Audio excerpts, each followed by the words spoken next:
ഹൃദ്യമായ സ്വാഗതം. ജീവിതത്തിൽ പഠിച്ച ചെറിയ പാഠങ്ങളെന്ന നമ്മുടെ പരമ്പരയിലേക്ക് നിങ്ങളെ വീണ്ടും സ്വാഗതം ചെയ്യുന്നു. ജീവിതം നമ്മയെല്ലാം ഏകദേശം ഒരേ സാർവത്രിക തത്വങ്ങൾ തന്നെയാണ് പഠിപ്പിക്കുന്നത്. പക്ഷേ തികച്ചും അപ്രതീക്ഷിതമായ സമയത്തും നമ്മുടെ ഓരോരുത്തരുടെയും സ്വന്തം രീതിയിലുമാവാം ആ പാഠങ്ങൾ നാം പഠിക്കുന്നത്. എൻ്റെ ഈ ചിന്തകൾ നിങ്ങളുടെ ജീവിതയാത്രയിൽ പ്രയോജനപ്പെടുമെന്ന് ഞാൻ പ്രത്യാശിക്കുന്നു. നമ്മുടെ മാതാപിതാക്കൾക്ക് പ്രായമാകുമ്പോൾ വന്നെത്തുന്ന ഒരു മാറ്റത്തെക്കുറിച്ചാണ് ഇന്ന് ഞാൻ സംസാരിക്കുന്നത്. അവരുടെ വാർദ്ധക്യകാലത്തെ ആഗ്രഹങ്ങൾക്ക് നാം കാതോർക്കേണ്ടതിൻ്റെ ആവശ്യകതയെപ്പറ്റി. പല മാതാപിതാക്കൾക്കും വാർദ്ധക്യത്തിൽ ജീവിതം ആകെ മാറി മറയുന്ന ഒരു ഘട്ടമുണ്ട്. ജീവിതത്തിന്റെ ആദ്യത്തെ 20-30 വർഷങ്ങളിൽ നിങ്ങളുടെ ജീവിതരേഖയുടെ യഥാർത്ഥ സംവിധായകർ മാതാപിതാക്കളായിരുന്നു, അല്ലേ? നിങ്ങൾ എപ്പോൾ വീട്ടിൽ തിരിച്ചെത്തണം, ഏത് വിഷയം പഠിക്കണം, ചിലപ്പോഴൊക്കെ നിങ്ങൾ എങ്ങനെ മുടി വെട്ടണം എന്നുവരെ അവരായിരുന്നു തീരുമാനിച്ചിരുന്നത്. അവർ കടിഞ്ഞാൻ കയ്യിൽ പിടിച്ചു, പക്ഷേ ഒപ്പം നമുക്കായി പലതും ത്യാഗം ചെയ്തു. തങ്ങളുടെ അന്നത്തെ സാഹചര്യങ്ങൾ വെച്ച് ചെയ്യാൻ കഴിയുന്നതിന് പരമാവധി അവർ ചെയ്തു. മാതാപിതാക്കളെ നമ്മൾ അനുസരിക്കുകയും ചെയ്തു. പക്ഷെ കാലത്തിന്റെ ഘടികാരം ചലിച്ചുകൊണ്ടേയിരുന്നു. പതുക്കെ നമ്മൾ പോലും അറിയാതെ ആ സംവിധായകനും നടനും തമ്മിൽ വേഷങ്ങൾ മാറി. നിങ്ങളുടെ മാതാപിതാക്കൾ അണിയറയിലേക്ക് പിൻവാങ്ങി. പെട്ടെന്ന് ആ തീരുമാനങ്ങളുടെ ക്ലിപ്പ് ബോർഡ് നിങ്ങളുടെ കയ്യിലായി. അവർ ഡോക്ടറെ കാണാനുള്ള സമയം നിശ്ചയിക്കുന്നത്, യാത്രയ്ക്ക് പോകുന്നതും തുടങ്ങിയുള്ള തീരുമാനങ്ങൾ എല്ലാം എടുക്കുന്നത് നിങ്ങളായി. എൻ്റെ ജീവിതത്തിൽ ഈ മാറ്റം സംഭവിച്ചത് ഞാൻ ഓർക്കുന്നു. മാതാപിതാക്കളുടെ കാര്യങ്ങൾ നിയന്ത്രിക്കുന്നതും തീരുമാനിക്കുന്നതും ഒക്കെ ഞാൻ ചെയ്യുന്ന ഒരു സമയമുണ്ടായിരുന്നു. അവരുടെ വിശ്വാസപ്രകാരം മരുന്ന് കഴിക്കാൻ അവർക്ക് ഒട്ടും താല്പര്യമില്ലായിരുന്നു. പക്ഷേ ഞാൻ നിർബന്ധിച്ചു. അവർക്ക് തന്നെ യാത്ര ചെയ്യണമെന്ന് ആഗ്രഹമുണ്ടായിരുന്നു. പക്ഷെ അവരുടെ സുരക്ഷയെ കരുതി ഞാനത് വേണ്ട എന്ന് പറഞ്ഞു. അന്ന് അതിനെക്കുറിച്ച് ഞാൻ അധികം ചിന്തിച്ചിരുന്നില്ല. തിരിഞ്ഞു നോക്കുമ്പോൾ ഇപ്പോൾ ഞാൻ മനസ്സിലാക്കുന്നു, അവരുടെ രക്ഷകർത്താവായി മാറിയ ഞാൻ പറഞ്ഞത് അവർക്കിഷ്ടമില്ലായിരുന്നെങ്കിലും അവർ തിരിച്ചൊന്നും പറയാതെ എല്ലാം അനുസരിച്ചു. രക്ഷകർത്താവാകുന്ന ചുമതല എടുക്കുമ്പോൾ വളരെ സൂക്ഷ്മമായ ഒരു അപകടം കൂടി കടന്നു വരാം.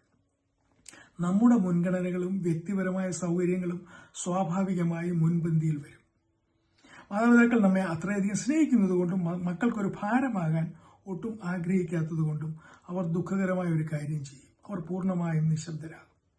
നമ്മുടെ സംസ്കാരത്തിൽ ഈ നിശബ്ദതയെ നമ്മൾ പലപ്പോഴും സമ്മതമായി തെറ്റിദ്ധരിക്കാറുണ്ട്. മക്കൾ ആരുടെയെങ്കിലും ഫ്ളാറ്റിലേക്കോ മറ്റൊരു നഗരത്തിലേക്കോ അല്ലെങ്കിൽ മറ്റേതെങ്കിലും പരിചരണ കേന്ദ്രത്തിലേക്കോ അവരെ മാറ്റുന്നതാണ് സൗകര്യപ്രദമെന്ന് നമ്മൾ അങ്ങ് തീരുമാനിക്കുന്നു. ചിലപ്പോൾ അവരെ മാറി മക്കളുടെ വീടുകളിലേക്ക് മാറ്റി പ്രാർത്ഥിക്കും. ചുരുക്കം ചിലർ തങ്ങളുടെ വിയോജിപ്പ് പ്രകടിപ്പിച്ചേക്കാം. എങ്കിലും ഭൂരിഭാഗം പേരും ഒന്നിനും വാശി പിടിക്കാറില്ല. പക്ഷേ ആ സാഹചര്യത്തിൽ അവരുടെ മനസ്സ് ജീവിതത്തിന്റെ പഴയ ഏടുകളിലേക്ക് തിരിഞ്ഞു നോക്കി നെടുവീർപ്പിടും. കഴിഞ്ഞ ആഴ്ച കടുത്ത ഡിമെൻഷ്യ, ഓർമ്മക്കുറവ് ഉള്ള 80കളിലെത്തിയ ഒരു ബന്ധുവിനോട് ഞാൻ സംസാരിച്ചപ്പോൾ ഈ സത്യം എന്നെ വീണ്ടും ഓർമ്മിപ്പിച്ചു. വർഷങ്ങൾക്ക് മുമ്പ് കുടുംബത്തിന്റെ സൗകര്യാർത്ഥം അവരും ഭർത്താവും തങ്ങളുടെ തറവാട് വീട് വിട്ട് മറ്റൊരു നഗരത്തിലേക്ക് മാറിയിരുന്നു. ഒരു പരാതിയും പറയാതെ അന്ന് ആന്റി ഭർത്താവിനെ അനുഗമിച്ചു. ഭർത്താവ് മരിച്ചിട്ട് വർഷങ്ങളായി. ഇന്ന് അവരുടെ ബോധമനസ്സ് മങ്ങിത്തുടങ്ങിയിരിക്കുന്നു. ഫോണിലൂടെ എന്റെ ശബ്ദം തിരിച്ചറിഞ്ഞപ്പോൾ ആന്റി ആദ്യം പറഞ്ഞത് ഇതായിരുന്നു: ഞാൻ വീട് മാറി, ഇപ്പോൾ ഞാൻ ജീവിക്കുന്നത് മറ്റൊരു സ്ഥലത്താണ്. കേൾക്കുമ്പോൾ അവർക്കെന്തോ ചിന്താക്കുഴപ്പം ഉള്ള പോലെ തോന്നാം. പക്ഷേ അത് അല്ല കാര്യം. ഇത്രയും വർഷങ്ങൾക്ക് ശേഷവും അവരുടെ ഹൃദയം ആ പുതിയ സ്ഥലത്തെ സ്വാഗതം ചെയ്തില്ല, ആ വീടായി അംഗീകരിച്ചില്ല. പതിറ്റാണ്ടുകളായി ആന്റി ഉള്ളിൽ ഒതുക്കി വെച്ച് ആ നിശബ്ദ വേദനയാണ് ഇന്ന് ആ ഓർമ്മക്കുറവിന്റെ പാളികൾക്കിടയിലൂടെ പുറത്തു വന്നത്.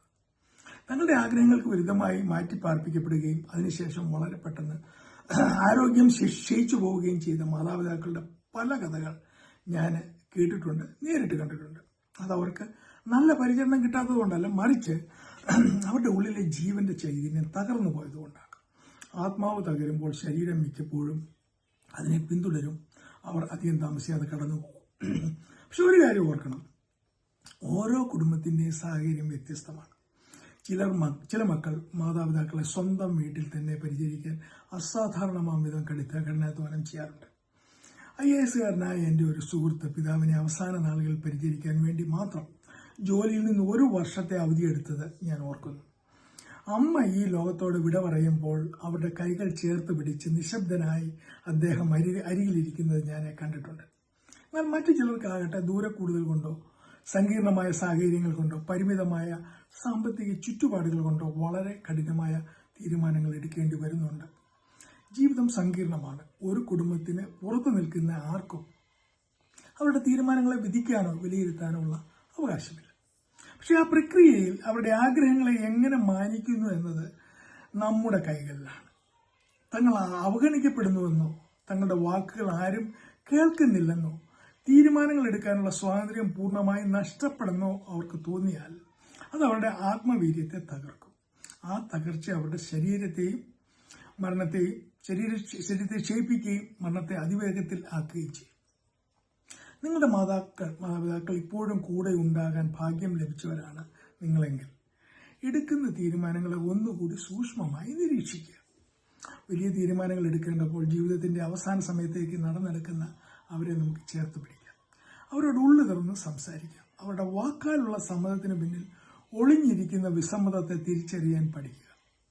പരമാവധി നിങ്ങൾക്ക് ഒക്കുന്നത് പോലെ അവരുടെ ആന്തരിക ആഗ്രഹങ്ങളെ മാനിക്കുക.